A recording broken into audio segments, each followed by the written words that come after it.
The following content is sponsored and does not necessarily reflect the views of WATD Radio. Now, Paul Ponders on 95.9 WATD. Be a part of the show. Call or text 781-837-4900. Now, here's your host, Paul Solano. Good morning, everyone. This is actually Dave Boyle. Thanks for listening to Paul Ponders on WATD, presented by Northeast Fence and Supply Corporation of Saugus, where they have fences for your kids, dogs, and ugly neighbors. I actually saw their TV commercial last week on one of the stations. It was hysterical. My name is Dave Boyle. I'm the chairman of the Pembroke School Committee. My brother Arthur is the executive consultant to Paul's show, Paul Ponders. And Paul and I go back to elementary school. So that's how far back we've known each other. Paul is off this week running a huge backyard barbecue in Methuen. He may try to call in later, but he does not want to risk burning his delicious steak tips from the Pearl Street Station restaurant in Malden. Paul does send his regards. I have to give a shout-out to Chef Felipe Fitzpatrick and the culinary team over at the Pearl Street. They're holding down the fort for Paul. I do have an in-studio guest, a dear friend of mine. Anyone from the Pembroke area or South Shore would probably know this gentleman. Patrick Chilcott is in riding shotgun with me today. So I took over the school committee chair job from Patrick. So it was a major step down. I'm a lot shorter and a lot littler. I hear it was an upgrade, David. I just run faster meetings, Patrick. So that's half the problem. It makes it fun. This is show number 36. And it's great how many loyal listeners we have here. One of them is Mike on the North River. We always invite Mike to call in and chat with us. And again, dear Tim behind the glass is going to coach me through this. I have been a guest many times, but I've never been the host. You're going to be just fine. Hey, you had a little practice 2 weeks ago at the Walmart, so I have high hopes for you. Tim, that was literally being thrown into the fire. Yeah. I think you and I were both doing the same thing. And sometimes that's the best way to learn almost anything. Well, I will tell you, I've gained a lot of respect for what you do, Rob Hackler, Christine, David, because all week I was saying, how do I fill a show? I've always been the guy that answers a couple of questions, not the guy that's got to keep it alive. You have a very strong gift of gab. I am not worried. My mother used to say I was vaccinated with a phonograph needle. So there you go. Well, I said to Patrick, he was actually there when I gave the commencement speech Paul and I have talked about a few times at Springfield College. And I kept going off the rails, and I had to use teleprompters, and I lost the sight in my left eye. Oh. So if you can imagine, one, I've never used a teleprompter, and now being blind in my left eye and trying to do it was kind of funny. And the poor woman working the thing behind me, I kept apologizing, saying, "Hey, stay with me. We'll get back to it. Hang on." She's rolling it forward, rolling it backwards. Yep. So that's half the fun. Yeah, so this is kind of cool. Again, you get to be the host of this. And I was listening to David talk about the traffic. Today is Cousins Day at the Boyle compound, as we like to call it. So my cousins, Dee, John, and Elaine, I'm sure are sitting in traffic somewhere around either the Braintree split or the lane drop. And hopefully they'll be home before I will, and I will go home to some wonderful food waiting for me. So life is good. I'm just trying to figure out how to do some of this. Is Shelley going to come on now? Is that how we do this? Yeah, you want to introduce her the fancy thing? There we go. Okay. Yeah. Pod Pro Entertainment Techie Toolbox segment with Techie Trelonzo Amos and Shelley Wolf, global media firm owner of Toolbox Entertainment, vice president of technology literacy for Pod Pro Entertainment, and a past Paul Ponders podcast guest. All right, you didn't tell me this was a trick that I had to on episode number 35. On 35, well. Yes, thank you. Yeah, well, it's kind of funny. I didn't know it was a tongue twister, and I had to say all those P's. I had trouble with S's when I was a young kid. As my brother says, it's not time to make the donuts. No, that's too early. No, we're doing the segment right now. Yep. Shelley, are you on the line? I am on the line. All right, there we go. Shelley, I absolutely apologize. It's nice to hear your voice. I'm kind of working off this, what I call a funny script, and heaven knows I'm having some fun. But please tell us about what you got going on for us today. Yeah, well, you got me dreaming about donuts now, but I was going to talk today about some fundraising scams and give some tips around that. So we'll start out with whether it's a disaster relief, medical bills, or back-to-school drives. We're often moved to help others, and which is a beautiful thing. But unfortunately, not every fundraising effort is real. scammers these days are really taking advantage of people's kindness, especially online. So I just want to talk about giving generously without getting scammed. So things that commonly watch out for when it comes to fundraising scams are fake GoFundMe pages with emotional stories or stolen photos, because that's happening a lot. Phone calls from charities that will pressure you to donate immediately. We need this money today. Text messages or emails like donation links with unknown senders, or crowdfunding pages that mimic real events or disasters. A real example is after the hurricanes and some of these big fires, dozens of fake Facebook pages popped up claiming to be local relief organizations, and many disappeared within days along with people's money. So, again, it's just really important to be very cognizant when you are thinking about using tech and people asking you for things. So think before you give. Ask yourself, do I know this person or group? Did they reach out to me directly, or is this a shared link? Even if they reach out to you directly, say on a text or a email, again, do your research. As we've talked about in the past, those false emails and calls to urgency always are a reminder to not get yourself to fall into a panic mode or respond right away.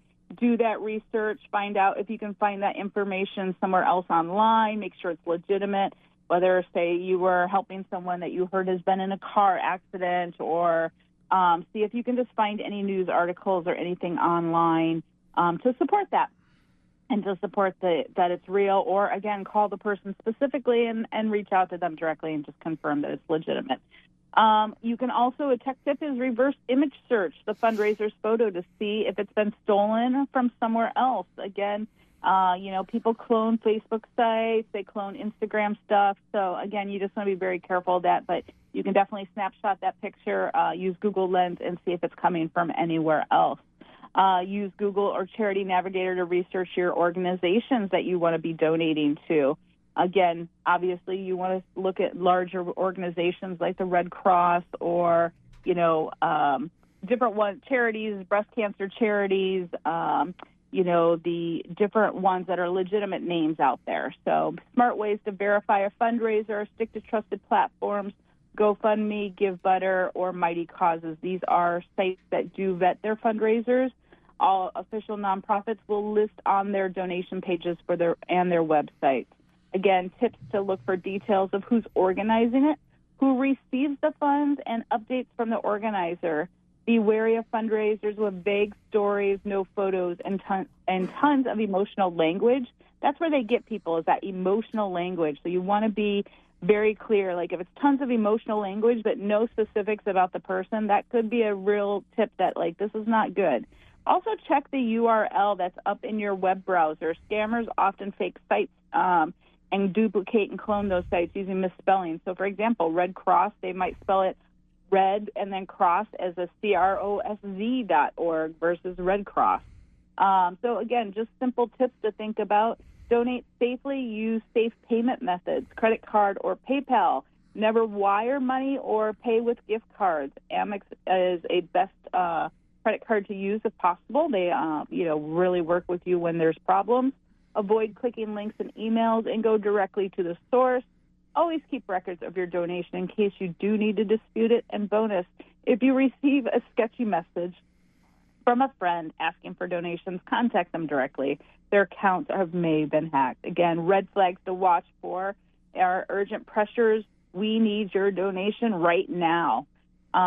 Unclear purpose or destination of funds, misspelled links, bad grammar, no contact information, a stranger emailing or texting you about your friends for a fundraiser. Again, use trusted platforms like GoFundMe or GiveButter. Double-check your URL before donating. Research your causes either through a charity navigator or Google. Avoid donating via email or text links to strangers. And report suspicious fundraisers on a platform called ftc.gov. And so, again, your generosity can change lives, but only if it reaches the right people. Take a few seconds to verify before you give. And if something doesn't feel right, don't ignore that gut feeling. Stick with it, ask, research, and report it. So that is your tech tip today. Give with the heart, but give smart. Stay connected, stay safe, and I'll see you next time. And we are can be found and at info@podproentertainment.org or .com. I'm sorry. Shelley, you are an absolute wealth of information. I could pick your brain literally and just do a show with you. Some of the tips you put out there. Again, I'm a 64-year-old guy, and I don't want to say some of the stuff is new to me, but there's certain things that I wouldn't even think of, and I'm saying, oh my gosh, what a smart woman. So, hey, thank you for coming on. I hope you have a wonderful weekend. Enjoy the day, and we'll talk to you next week. Sounds wonderful, and let's head off to those donuts. Yeah. Have a great day. Take care. Thanks again. Great. Take care, David. All right, Tim, is this what I get to say? I get to throw the teaser out there with my brother? Yes. Arthur would always say it's not time to make the donuts. It's time to pay some bills. So let's hear from some of our sponsors. Thank you. Have you heard about Pembroke Collision? Price and quality don't often collide under the same roof. Not so at Pembroke Collision at 192 Manakeesit Street in Pembroke. Pembroke Collision will work with you and your insurance company to get you back on the road in a safe and satisfactory vehicle. Put your trust in Ben Bastianelli and his crew at Pembroke Collision. Just call 781-293-4040 or find them on Facebook. Pembroke Collision, happy to work for you. Have you tried Bryantville Pizza Kitchen? From antipasto to baked ziti, specialty gourmet burgers, over 30 different kinds of pizza, and that's steak and cheese. Come on in and they'll show you why they made a reputation as being the best steak and cheese sub in the area. There's nobody that puts it together like your friends at the Bryantville Pizza Kitchen. Chicken wings and fingers and the famous flavors complement their stir-fry dinners. If subs and wraps aren't enough for your table tonight, expand into Greek and Caesar salads, maybe even a calzone. Anyway, it's all good at the Bryantville Pizza Kitchen. And don't forget, invite them to your next catered event. They'll bring the food. Bryantville Pizza Kitchen. Call them at 781-293-9857. A reminder from Crystal Clear Pools in Kingston. Pools can be fun and a relief from summer's heat, but they can also be a safety concern. Crystal Clear Pools offers safety tips including don't swim alone, don't dive into unfamiliar waters, have automatic locks on all gates and points of access, know where all your safety equipment is located and know how to use it, know where the nearest telephone is in case of emergency, and always keep your pool clean and sanitized. For other safety tips and quality pool products, stop by and see us on Route 27 in Kingston, Crystal Clear Pools, 781-585-7665. Be safe this season. Five-time Hall of Fame inductee President Dave Caiazzo from the National Italian-American Sports Hall of Fame Massachusetts chapter invites you to its Hall of Fame induction ceremony at 1 p.m. on Sunday, October 5th at Anthony's of Malden. Congrats to Zavarian Brothers High School head football coach Al Finaro, past San Diego Padres farmhand Joe DiSarcina, and special Tony the Champ DeMarco Spirit Award recipient Catholic Memorial AD football coach John DiBiazzo. Please contact Paul at paulponders.com or President Dave Caiazzo at davekaipitching@gmail.com for more ticket information. Are you looking for fencing and outdoor products? Look no further than Northeastern Fence and Supply Corporation of Saugus. When owner Mike Payne's customers have been asked why they chose Northeastern Fence, many said that there were three deciding factors: customer respect, excellent customer service, and quality products. I say that you need to add in 70-plus years of a family-run business with truly experienced sales and installation teams. So if you are in the market for fences for your kids, dogs, and ugly neighbors, please call Mike Payne and his crew at 781-233-3324 or email mike@northeasternfence.com. Paul Ponders continues on 95.9 WATD. Once again, Paul Solano. Again, this is Dave Boyle filling in for my old friend Paul. I'm so proud of Paul. All the stuff he's been able to do and keep this stuff going, it's just absolutely amazing. I don't know when the kid sleeps. It's pretty impressive. But it says, listeners can go to Paul Ponders to find a subscription link to Apple Podcasts, Spotify, and YouTube, as well as finding past Paul Ponders on WATD shows. In the spirit of self-promotion, Paul's giving me a little shout-out here. A great tribute. Says, I spoke at Springfield College, and actually my guest, Patrick, was there to hear it, and it was one of the probably biggest honors of my life. And I will say, funnily, this is kind of a kick for me, too, doing this. I said I've been guest on a few people's shows, but I've never been that person before. apparently, Paul says, I get a bunch of hits and some traction. I think I said to you, Patrick, I've been contacted from people who've seen that speech from as far away as Alaska, Georgia, New Mexico, Arizona, and I'm saying it was fun. But I'm going to brag a little. My dear friend Patrick Chilcott's here. How many years in the school committee were you? Total about 15 years. About 15 years. And actually came back out of retirement. Right. We had to kind of fill a vacancy for a year, and Patrick was kind of nice enough to jump in and lend us his experience. But I have to give him a shout-out. He's married to one of the most lovely people I know, the lovely Sabrina. He has 3 beautiful daughters. I refer to them as my nieces. I'm proud of them. I always kid one of them. She's a little more my favorite because she's a Springfield College kid. So I have to give her the shout-out. But my good friend Patrick, and we're here to talk everything, probably a little bit of schools, maybe a little politics, whatever. Anything you want, brother. Anything you want. Well, as I said, I'm so proud of you guys, and I really appreciate you coming in. I think let's kind of start with the state of education in Massachusetts. You and I were just talking. Sure. We had mentioned like vocational educational, which is a hot button. And you and I both kind of share a thought that we think the state should be more involved. And I'll let you elaborate on that. Yeah. Have you tried Bryantville Pizza? And we're not going anywhere in Bryantville yet. We're not going to Bryantville Pizza yet. We'll stop by. But I will say, that yes, I do think the state should do more. I think vocational education today is probably more important than it's been in the last 20 years. Yep. We are light on electricians. We don't have enough plumbers. You don't have enough people going into the trades. So you need the access to vocational ed, but it's expensive, right? I mean, to build those facilities and to specialize in those facilities is millions and tens of millions of dollars. And what I don't understand is the Commonwealth, in essence, pushes the obligation on local cities and towns. And they did it when they changed the law a couple years ago that basically gave all the member towns way more preference and made it impossible if you weren't a member town in order to send kids there. So if the Commonwealth made a decision that they were going to fund vocational education like they do traditional public education, access would be wider. You would have more vocational schools. Candidly, you would have kids coming out with likely a path to an apprenticeship already. There's a lot of benefits to it, but it also takes the obligation off the local city and town from a financial perspective and places the mandate back where it began with the legislature. Yeah. Well, again, I was just thinking as you and I were talking that if you took vocational education, I mean, we're very fortunate that, South Shore Voc, they do a great job over there. And actually, Pembroke is looking at perhaps becoming part of that. There's going to be some politics involved there, of course. But kind of take a model where you sit there and say, okay, you've got Salem State, Bridgewater State, Fitchburg State, the various state schools. Imagine if we took and did vocational education. Like I grew up on the North Shore. We had Northeast Regional Vocational, and they were member towns. Yeah. I can almost see dividing up, the 351 cities and towns in Massachusetts and saying, let's say you divide it by 10 towns, so we have 35 schools for round numbers, and you sit and say, okay, these 10 towns are going to go to, vocational school A. These 10 towns go to vocational school B. And that way people wouldn't have to worry about how many seats and, can you get in? And again, it would require funding. But we're talking about the state perhaps funding this.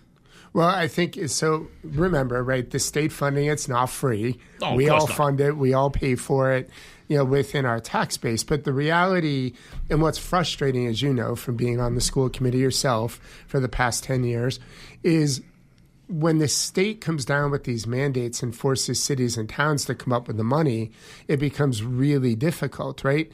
The tax base is much broader at a Commonwealth level. And what you're proposing could work, but remember, even there, you're going to be limited just by size and scope and space and the number of teachers that you can have and hire and what have you. So not everybody would get in necessarily, right. But not everybody gets into UMass, whether it's Dartmouth or Lowell or Amherst today, but your access would be wider. And I think it's a phenomenal way to start thinking about this, but it would take some out-of-the-box thinking on Beacon Hill, which, let's be real, government doesn't do that well, right? I mean, they just don't, right? They don't do that well. But I think if any state was going to start to look at it, Massachusetts could be one of the first, right? We have been one of the stronger educational advocates at a state level. We do have stricter requirements than most states do. And our education system is one of the best in the country. So why not revolutionize vocational education? Why not open the floodgates, and why not open up access in that regard? I mean, think about what Pembroke's going to have to decide in the next year, right? Obviously, I'm a proponent for vocational education. Sure, as am I. I think it's incredibly important. But a town of about 20,000 people, 12,000 registered voters, has to make a decision if we can afford a $20 million debt exclusion and what is likely to be a $4 to $5 million operational override just to make it happen for our kids. That's a big hurdle, sure. Right? And I think, it's a hurdle well worth looking at and well worth trying to climb, I think. But at the end of the day, that's prohibitive. Yep. And if it's prohibitive to Pembroke, then it's most certainly going to be prohibitive to the Bridgewaters or the Raynhams or the Avons or smaller communities. So why disadvantage our kids? Why not figure out how to fund this centrally and open up opportunity? Yeah, no, again, Patrick, I think it's an amazing idea. And, you did mention the cost of this to the town of Pembroke. And I look at it and I think you took the responsibility like I did. We're a steward of the town. We want to do what's best for the town. We have no skin in the game. I don't own a contracting company that's going to, land a $1 billion contract to build a school. But I think what happens, and I've had this discussion with friends, when you're part of a community, like some people say, well, I don't use the library. Why should I pay for it? Because you're part of a community. 100% right. I don't use the senior center. Well, again, whatever. You're part of the community. I'm still too young to use the senior center, David. Wow, they shot across the bow. That's okay.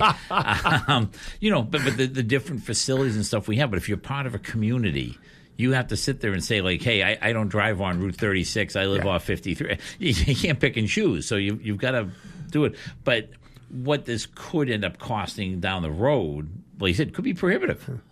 Well, and I think the hardest part with this whole thing is timing, right? I mean, we passed the override for the community center, which is beautiful and is being used. And by the way, was the single most used building in the town when that happened. We funded the new public safety building, and most of that's not even in the tax bill yet. Yeah. That's, I think, $67 million. So you have almost $100 million of overrides that are going to be making their way into the tax bill. That's what I worry about, that folks are like, hey, I'm tapped, right? But it is worthwhile. And I think we're going to have to talk about it. We're going to have to think about what it means, what's coming off, right? So remember, that was my next question. I know there's some stuff coming off. That's the Pembroke exactly budget. right. So we funded the new school builds back in 1999, 2000, 2001. Some of those are coming off. So some of it's going to mitigate. It's not just all additive, but it's going to take a bit to explain the why. But I do think there's a better way that we could be doing this within the Commonwealth that's going to be way better for kids. Well, here's one that someone proposed this question to me just Thursday night. They said, what about a retrofit? Our enrollment's down, which is in a lot of places. And someone said, a hypothetical. Yeah. Could you say take the Hobbamock School and, like retrofit it and, send the kids to Bryantville and North? Yeah. And again, I said, I don't think you could. I mean, I just don't think it's... We looked at it. Ironically, we looked at this years ago. Yeah. So back in the redistricting days when we had the opposite problem, we were busting at the seams, right? So like our enrollment's down, and it's not a Pembroke issue. It's everywhere. It's a Commonwealth issue because population in the Commonwealth is down, right? But the reason that becomes difficult is, A, you're retrofitting what is today an elementary school. Heights of everything are lower because it's an elementary school. Bathroom sizes are lower. So all of that has to be gutted and would have to basically be rebuilt for a high school level student height, use, kind of all those things. That alone is millions upon millions upon millions of dollars. Then retrofitting it for a vocational type of programming is tens of millions of additional dollars. So at the end of the day, I think it would be really difficult. I mean, the South Shore VOTEC, Pembroke joining as a member community, our contribution would be about $20 million, roughly speaking, to the builder. That's what we're thinking, right? And please don't yell at me for getting that not 100% right, but it's materially and directionally accurate. So you got to figure their building has to be $120 million, right? To build one for Pembroke, even if we brought kids in from surrounding communities, which Silver Lake has a similar thing, is still going to be $80-90 million that then has to be funded, has to be upfront funded in the tax base, and how much of that you're ultimately going to recover back, that's a crapshoot that I don't know that candidly we can or should try move to forward with, right? Yeah, that's definitely. Tim, is it time to do some commercials and pay some bills and say thank you to our wonderful sponsors? We'll be right back. Have you tried Brianville Pizza Kitchen? From antipasto to baked ziti, specialty gourmet burgers, over 30 different kinds of pizza, and that's steak and cheese. Come on in and they'll show you why they made a reputation as being the best steak and cheese sub in the area. There's nobody that puts it together like your friends at the Briantville Pizza Kitchen. Chicken wings and fingers and the famous flavors complement their stir-fry dinners. If subs and wraps aren't enough for your table tonight, expand into Greek and Caesar salads, maybe even a calzone. Anyway, it's all good at the Briantville Pizza Kitchen. And don't forget, invite them to your next catered event. They'll bring the food. Briantville Pizza Kitchen. Call them at 781-293-9857. Have you heard about Pembroke Collision? Price and quality don't often collide under the same roof. Not so at Pembroke Collision at 192 Manakesett Street in Pembroke. Pembroke Collision will work with you and your insurance company to get you back on the road in a safe and satisfactory vehicle. Put your trust in Ben Bastianelli and his crew at Pembroke Collision. Just call 781-293-4040 or find them on Facebook. Pembroke Collision, happy to work for you. A reminder from Crystal Clear Pools in Kingston. Pools can be fun and a relief from summer's heat, but they can also be a safety concern. Crystal Clear Pools offers safety tips including don't swim alone, don't dive into unfamiliar waters, have automatic locks on all gates and points of access, know where all your safety equipment is located and know how to use it, know where the nearest telephone is in case of emergency, and always keep your pool clean and sanitized. For other safety tips and quality pool products, stop by and see us on Route 27 in Kingston, Crystal Clear Pools, 781-585-7665. Be safe this season. Five-time Hall of Fame inductee President Dave Caiazzo from the National Italian-American Sports Hall of Fame Massachusetts chapter invites you to its Hall of Fame induction ceremony at 1 p.m. on Sunday, October 5th at Anthony's of Malden. Congrats to Zavarian Brothers High School head football coach Al Finaro, past San Diego Padres farmhand Joe DiSarcina, and special Tony the Champ DeMarco Spirit Award recipient Catholic Memorial AD football coach John DiBiazzo. Please contact Paul at paulponders.com or President Dave Caiazzo at davekaipitching@gmail.com for more ticket information. Are you looking for fencing and outdoor products? Look no further than Northeastern Fence and Supply Corporation of Saugus. When owner Mike Payne's customers have been asked why they chose Northeastern Fence, many said that there were three deciding factors: customer respect, excellent customer service, and quality products. I say that you need to add in 70-plus years of a family-run business with truly experienced sales and installation teams. So if you are in the market for fences for your kids, dogs, and ugly neighbors, please call Mike Payne and his crew at 781-233-3324 or email Mike at northeasternfence.com.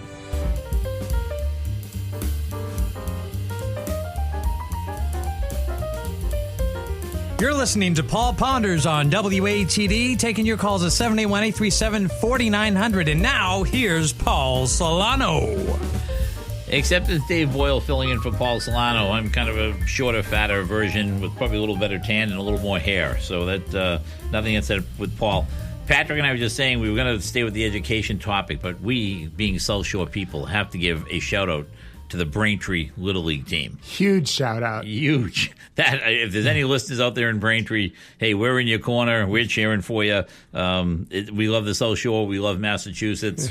We wish you luck. And their win was amazing. I mean, the way it happened was unbelievable. Those kids and the parents of those kids should be super proud. We're behind you guys 100%. They will be talking about that, when they go to their high school reunions. I agree. And years on end. We also have to give a shout out. Opening night for the Pats last night, preseason. I'm sitting across from a Bills fan, so that makes it tough. But we're doing okay. I do have to give one little shout out to Braintree for any of the older citizens. There's a gentleman named Fred Herget who did my college recommendation, and it's actually the Herget division, I think, of the Bay State League. Mr. Herget was a legend, and I still remember sitting across the desk from him, and I went to sit down, and he said to me, "Did I tell you could sit down?"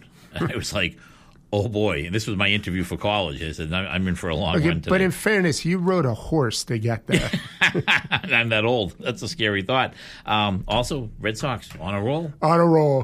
Won again last night. That was 10-2, 10-4. I remember seeing it. It was like 10-2. Yeah. I tried to stay up and watch it, but it was not to be. So that's, again, unfortunately, how old They're only 3 games out of first place, and who would have known? Because they were barely at 500, at the beginning of the summer. And being a good New York hater, seeing the Yankees fall by the wayside is just an absolute joy. And to be clear, I may be from Buffalo, but I've never been a Yankees fan.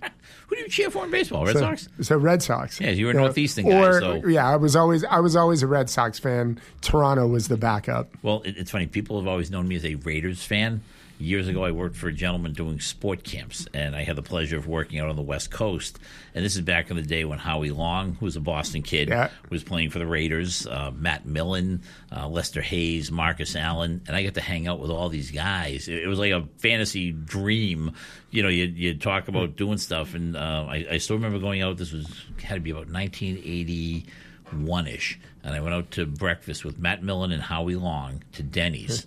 And we spent $73 on breakfast in 1981.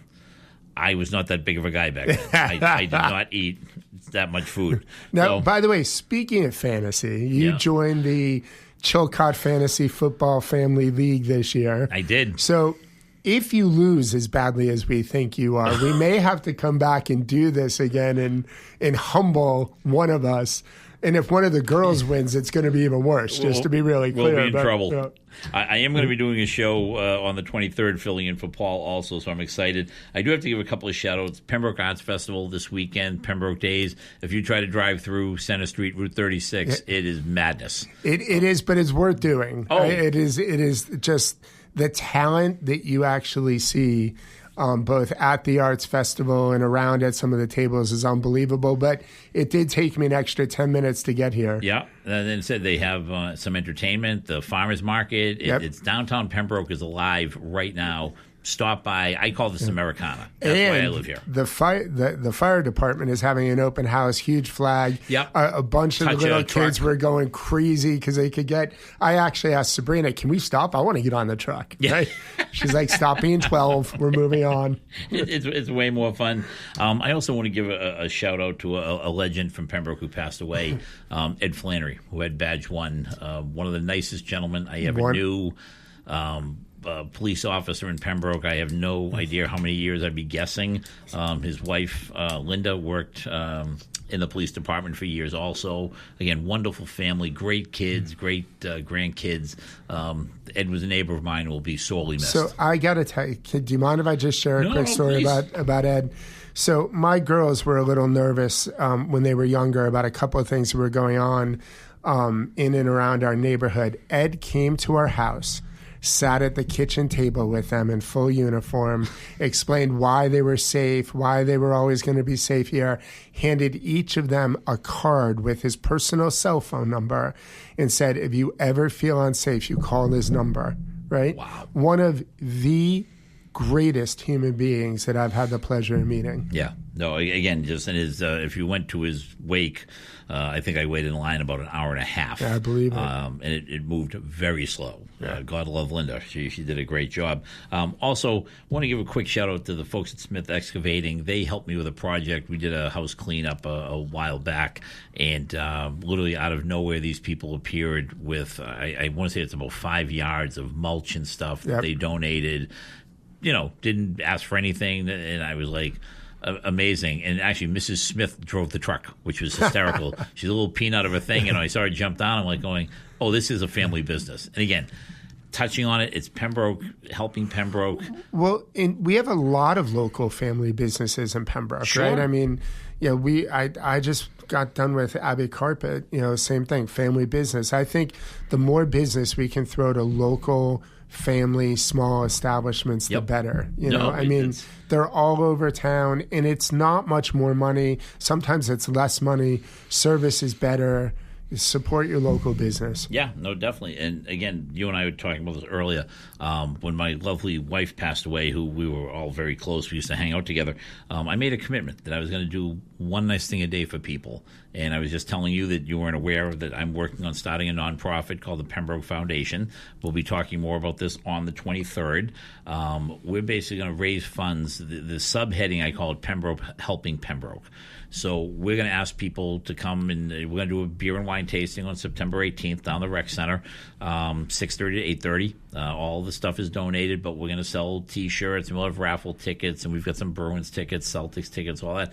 But it's Pembroke money going back to Pembroke. I love it. No. And as you know, well, first I'm in. So you tell me where to be and what to do. Write the check. And I will write a check. That I can promise you.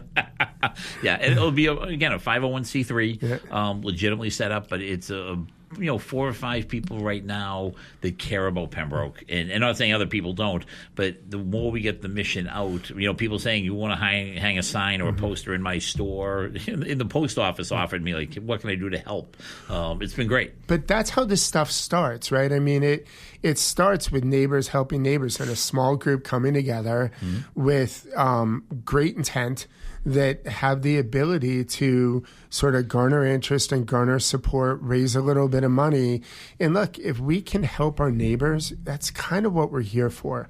That's the way I was raised. I know it's the way you were raised, David. Certainly. And I think anytime we can do that, it's going to be, it's money that's staying in the community, and it's just the right thing to do. So I will be more than happy to do whatever I can to help you guys. Well, I appreciate it. I'm going to give up my personal cell phone, which is 617-312-0636. If you'd like to be involved and help us with this, I'd be honored to take your call, whatever we can do. So, again, I talk about Pembroke and growing up here, Summers as a kid when it was a one-horse town, 6,000 people. And then people started coming this way, and I moved here full-time about 30 years ago. And, again, going back, I hate to say, Patrick, it's almost a year since my lovely wife passed. But people said to me, this town's going to pick you up. And I honestly didn't understand it.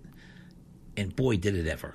You know what I mean? People came out. They put blue ribbons around the town. And unfortunately, a young lady died at about the same time. Yep. And someone said, who are the blue ribbons for? And I said, they're for both of them. I said, we don't have to do a pink one for this one, a blue one for that one, and a red one. I said, it's in memory of a loss to the community. We lost a lovely young lady.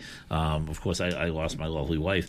But, the town couldn't do enough. Top of the rec center, Lance Kennedy could not do enough. Your lovely wife could not do enough. People were just so over the top. And again, I go back to it's Pembroke, it's Americana. Yeah, maybe we're 20,000 people strong now, but at the end of the day, we're still a small town. Your neighbors, you help people out, and so we're a 20,000 person town that feels like a 200 person town. Yeah. Both good and bad, by the way. I will say I've been on the receiving ends of both. But David, I do think that's true, and I think. But remember, you are way too humble when it comes to that. You and Karen did huge amounts to help this community over the years, and thank you. The little bit that was returned to you at an absolutely awful and horrific time was both positive, uplifting, and hopefully got you over the hump. But it's why we live where we do. Yeah, and again, you and I joke about this. What was it, Patrick? 79 Eagle Scouts we've had in this town since 1982 or something. I'll check my checkbook, right? Because you give me, I give $100 to every one of them because You offer it. Patrick and I always have a running joke at the school committee when the young Eagle Scouts would come up and say they were going to do this project and they have to raise about $1,000. So I always said, well, I'll give you the first 100. And I said, Mr. Chilcott, I'll give you the second 100. First time I did it, I'm not sure if Patrick was fully paying attention. He's like, what did I do? I said, you're giving $100 to the Eagle Scouts to raise money. So it's way more fun. But Patrick, this has been a blast. I said I could do this with you literally all day. It's so Sometimes we do it in a bar for about 4 bottles of wine for several hours, so it's pretty normal. It doesn't make us bad people by any stretch of the imagination. But what a blast it's just to host a show, and not nervous about it at all. But you say to yourself, can you fill the time? Do you have a topic? Do you have people? But again, I think if you know your topics, you know your people, it just flows. It's a lot of fun. Well, I figured when you asked me, it just meant the first 7 people said no. 8. I said, who's going to come in on a Saturday and help me out? But, hey, we're coming down to the big wind down. Stay tuned to WATD for the Memories with Ron Dwyer. I love listening to Ron Dwyer. The guy knows more about music, and he's one of those people that can tell you who played the bass on this song back in 1960. And I'm like going, holy heavens, he was Google before there was Google. So the grand poobah of old age rock and roll, Ron, you're a true leader of the pack with great musical memories of yesteryear, so thank you. Listeners can go to paulponders.com to find subscription links to Apple Podcasts, Spotify, YouTube, as well as finding past Paul Ponders on WATD shows. If I'm doing this all good. Thanks for being with us today. I'm Dave Boyle. As I said earlier, Paul's at a barbecue up in Haverhill. I think I said Methuen the last time. Thanks again to Patrick, of course. Tim, behind the glass, an outstanding job as always. Thanks for coaching me here. To our advertisers, couldn't do without you, of course. To the listeners, ATD and beyond, Mike Sharon, I know you're out there. I'll see you tonight. I'm coming to Yacht Rock. I'm looking forward to it. Keep pondering. #Indeed. So thank you once again. We'll be signing out. Have a great day.